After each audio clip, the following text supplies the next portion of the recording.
Hello, secondary staff. I want to show you a new application that I've added to Google Drive. So sometimes you can add different apps to Drive. And this one is called MindMup 2.0. It's basically a mind mapping program similar to MindDomo. So what you do is you go to New to access the application under More, and it is down here, the MindMup 2.0. So I'll open this up. And it will save a file into your Google Drive for you. You get this main starting point here. You can just double click it. I'll type in Leipzig. Enter. If I want to make it bigger, I just highlight it. And you can click on the font right here. So this is called a node. If I want to add a branch to this, I hit the tab and I type something in and hit enter.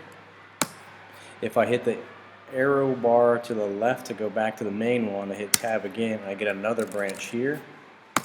If I want a sub branch on this one, you can see that it's highlighted. I just hit tab and I get another branch, hit enter, it saves it. If I go right arrow over and highlight this one and hit tab, I get a second branch here. So they have these shortcuts. So when you hit enter, it confirms it. And then wherever it's highlighted, and I hit tab, would add a sub branch, or what they call a sibling node. Okay, so here's the main node here, Leipzig. If I right click it, I can change the background color, change it to green. I can change the font color. If I go back and right click, node image, I can go to search Google for an image. I'll type in Leipzig. I can grab this photo here, select it, and sometimes depending on the size it might take some time. I'm going to change the size of this to 100, and then I can position this above the text, below the text, left, right. I'll put it above it. So now we have this image embedded in our main node. If I want to add a free node, which is this one out here, which is not connected to our mind map, we can then connect it here to this one if I want. So if I highlight this one, right click, connect, and then I select this one, I now get a line. I can move this around, it follows. Notice I can move these around also. Now if I click on the line, we can make the line thicker. I can add label, add text to the line right there. You can also change the color of the line. So it's very easy to use. Students will also have access to this as well, because I have opened this for all of our LIS community. You can also add these little emojis, right? Notice I clicked on the toggle stickers. On the right we have this sidebar. I can hide the sidebar by clicking this. If I click on the, if I click on this one again, if I add an emoji, it'll add the emoji here. I can also add some text here as well. There's like a little text box, so you can add some notes to it as well. Once again, this sidebar I can hide.